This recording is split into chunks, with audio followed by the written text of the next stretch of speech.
I'm in my second year at PIM. I'm actually completing my MBA right now, and we have been starting our research projects, right? And as a lecturer, I have to go with the social research, not the applied research. And I want to do a particular interesting research on this topic, which is to do with QR codes as a payment system. Now, I'll tell you how I came up with this topic. I didn't suddenly wake up and think QR codes, payment. No, nothing like that, right? We have actually implemented QR codes for businesses before as part of our MBA, right? And something that I realized was for one entire semester, 200 people used QR codes for payments, right? But as soon as that project finished, everyone stopped using it, right? Which was really weird because I've lived in India for quite a time right now, and QR code as a payment system, whether it's UPI or through Paytm or PayPal, right? It's been very, very common there, right? And I just want to know through this particular research, why is it that Sri Lankans, even though we have the current facilities right now, right? Why don't we use QR codes as a mobile payment system? Now, just a question, I'm sure you guys already know Lanka QR exists. You might have seen online advertisements, you might have seen online promotional posters. Have you all ever used it? And you guys are saying no, right? Yeah, all of you are saying no. But have you all used online banking systems before? So why can't you make the switch? That's what my research wants to try and understand, right? All right, now let me go through the slides. Just a little bit about QR codes, right? It was introduced by this wonderful guy, Masahiro Hara from Denso Wave. QR was actually used to track inventory equipment.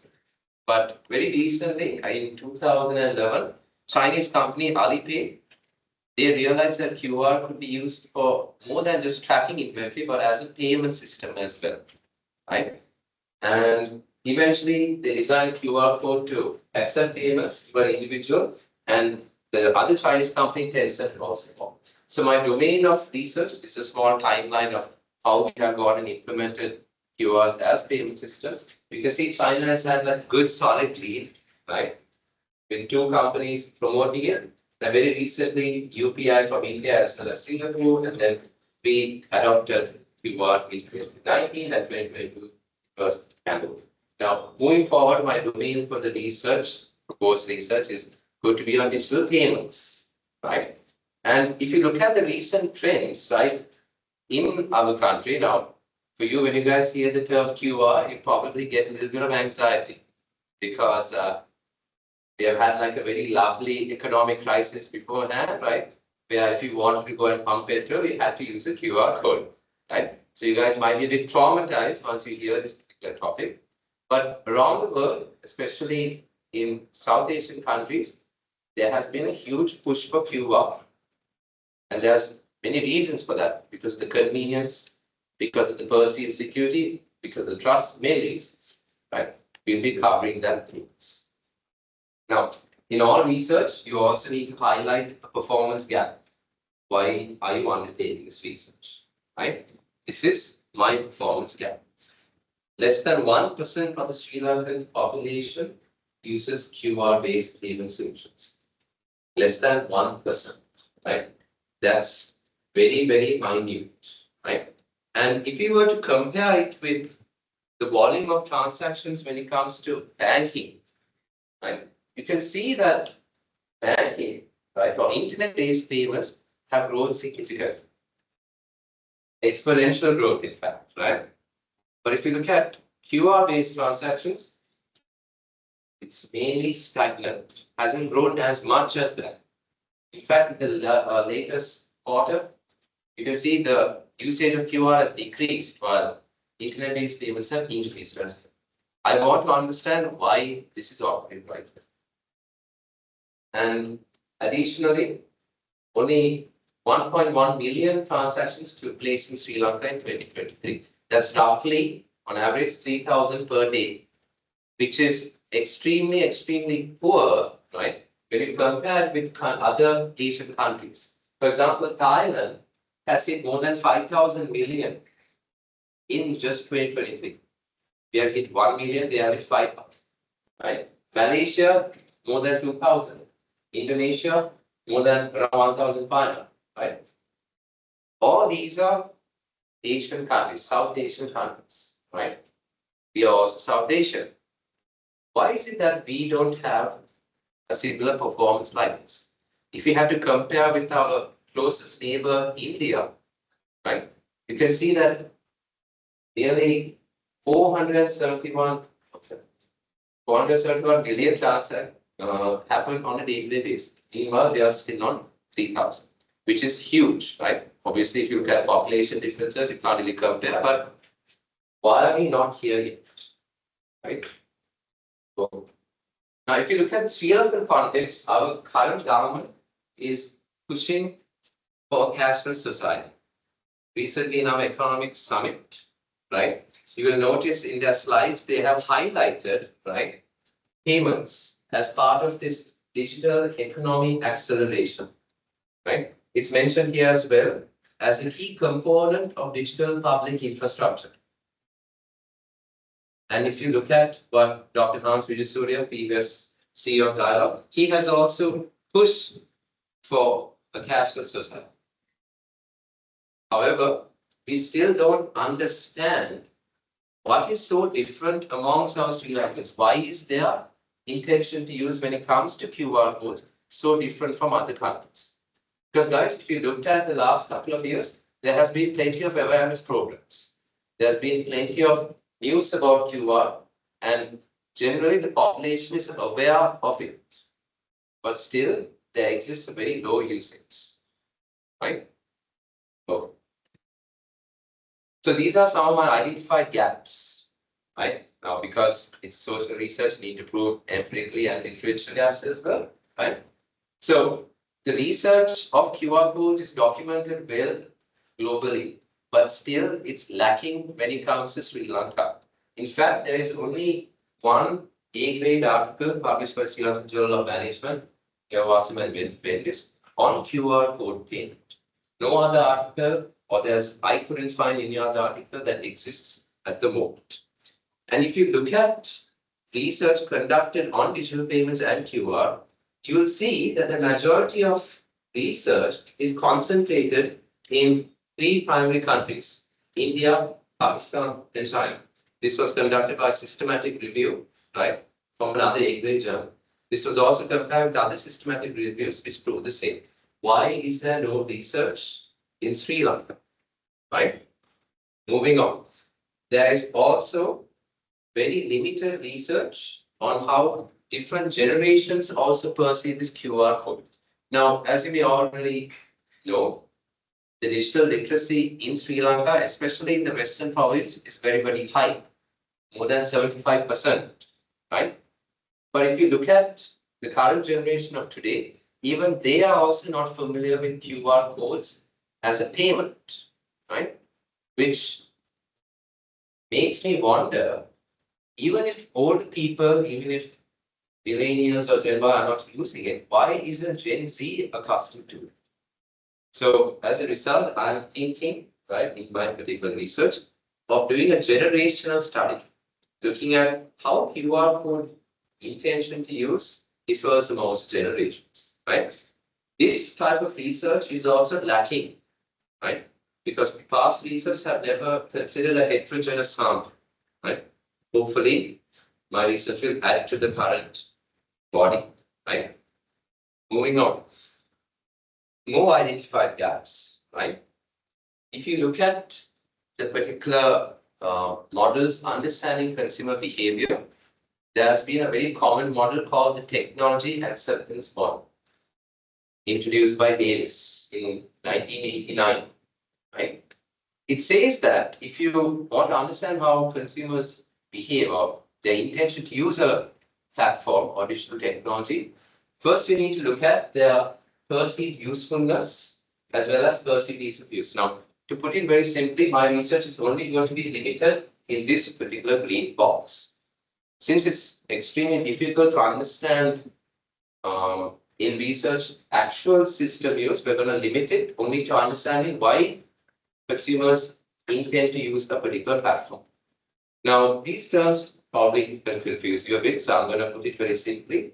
Perceived usefulness is basically the belief, right, that people in our country will see that QR codes or any technology will benefit them in some way, will be useful to them in some way.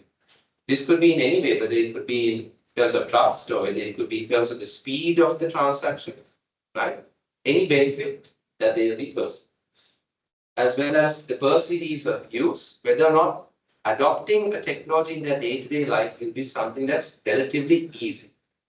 And past research has shown that people who think that adopting a new technology is going to be easy will generally find that such technology is going to be useful, which is why there's a link here. Now, I've identified that there are some gaps in the literature amongst QR as well as digital things. For one thing, this is not anything new. Okay? The TAM model has been used in a variety of research extensively, right? However, if you look at QR as well as in specific digital payments, right, there has been a lot of findings which are a little bit inconsistent. For example, if you look here in the recent QR studies by Young et al., they have noticed that amongst different countries, perceived usefulness has a different impact on behavioral intention. However, only in China does perceived ease of use affect behavioral intention, which is a bit weird, right? Because in past studies from 10 to 20 years ago, it's been noted that these two have a significant relationship.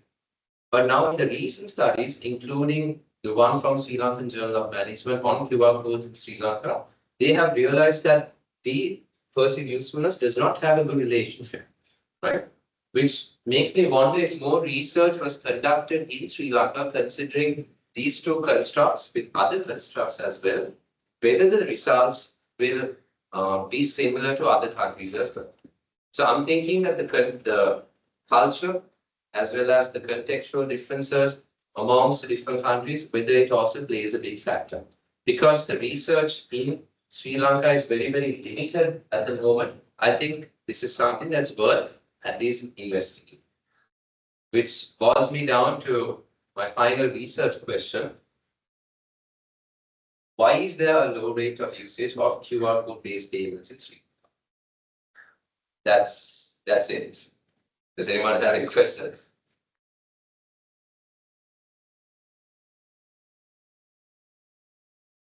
Sir, any questions? Yeah. Yeah. Like diamond has and young diamond has because it is modern. So, sir, currently in our island in Sri Lanka, we don't have enough research to say that these two play an important, have a relationship with behavioral intention in QR payments, right? It's inconclusive. But if you had to ask me, I would say that currently, right, there is not much of a push, there's not much of facilitating condition pushing for QR code. If you look at India, even India also didn't really have QR codes for a very long time. In fact, it's a very recent thing. If you look at this particular timeline, which I will go back to in just a moment.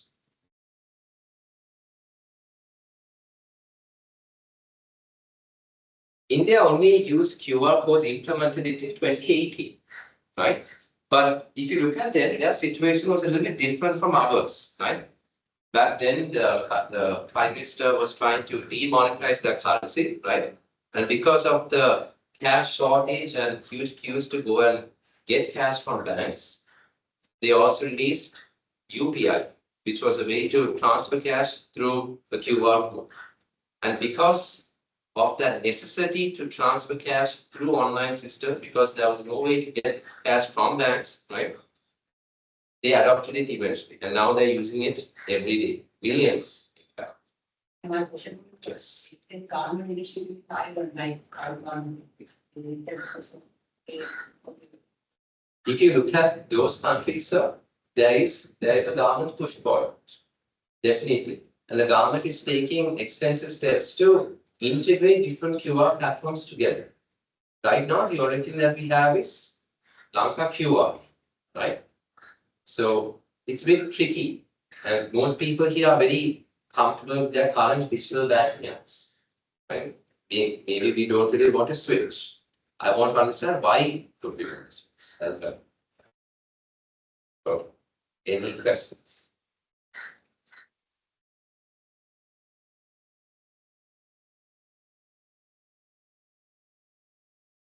Yes, down there. You have questions? Tell it to me.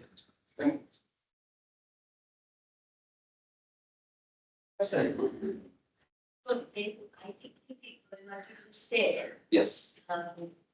without looking at this adoption under the model. Yes. Yes. The- Why don't you look at structural or institutional factors and individual level factors? Because for one thing is individual level factors will be sort of our motivation to use fingers, all of that will fall under individual reasons why we don't adopt QR code system. But then like you said, there's no push. Maybe there's no awareness, maybe there's no proper infrastructure. So all the sort of the institutional level factors, it's really simple.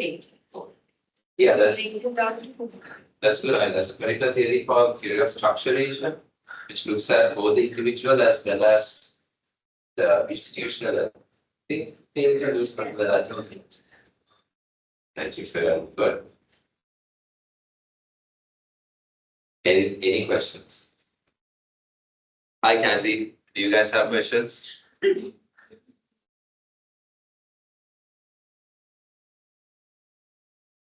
Yeah. It's clear? It's very clear. Okay. So, yeah. Now one with the big presentation.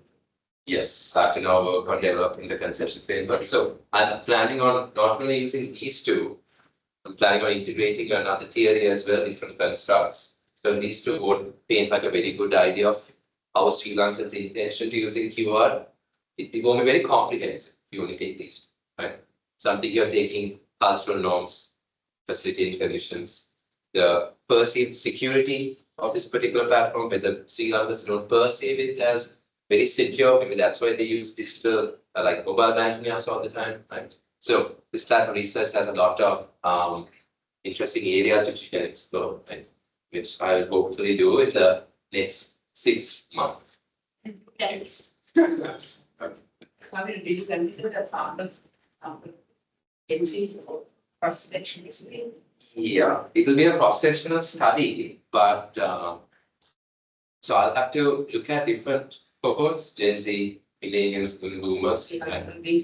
Yeah, and my population will be Sri Lankans probably have a banking relationship who use online digital payment systems before. Unfortunately, there's no proper statistic for that. CBSL or Lanka Pay doesn't have that stuff. Sample size should come out to around 95% confidence. All right, if no one else has any questions, thank you for your time. Thank you for coming and listening to my research idea. Right. I hope it was useful and I hope it motivated you guys to also do research in this too. All right, thank you very much. Thank you for coming.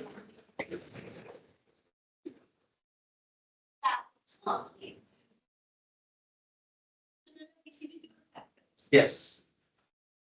About 1 5 minutes. I already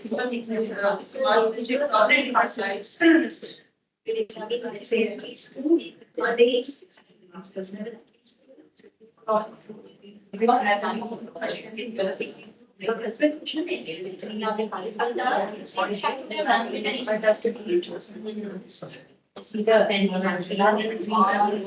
like regularized every like institutional and behind a big as individual.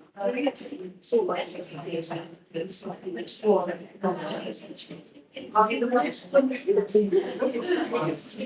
big sites.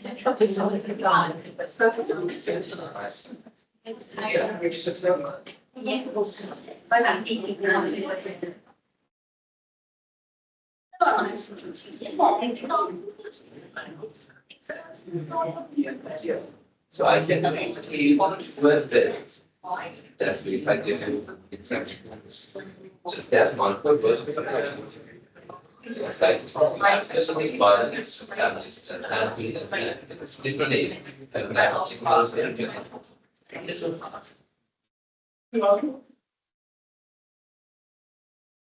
You know that, and you can ask someone like you pay for this. So we can.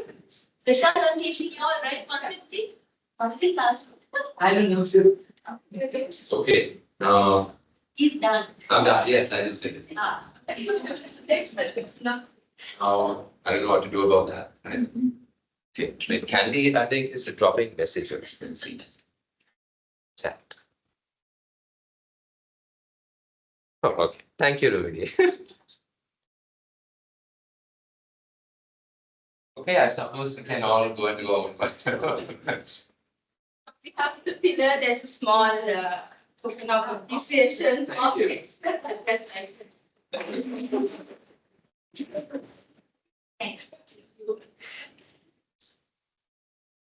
Okay. Thank you.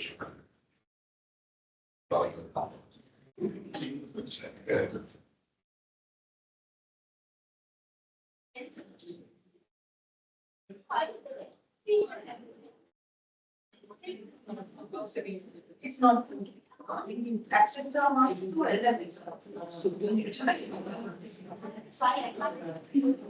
See stuff. I saw consistency. Thank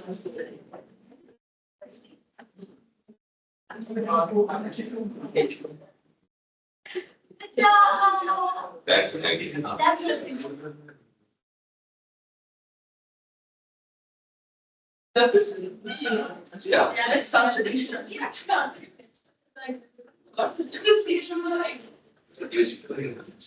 Sorry, it's just come back, checking the connection. You are very bad at all. Must check on that. They have to. I think there's a statement on we have this. They use their own words. That's great.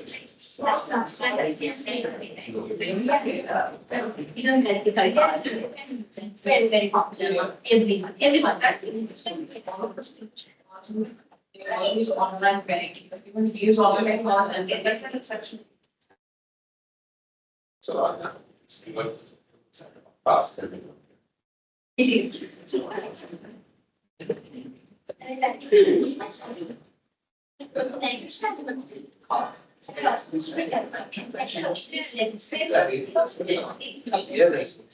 There's no. That could be the knowledge.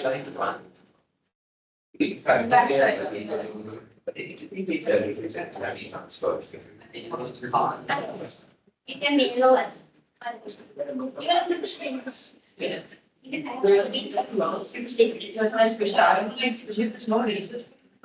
Like says.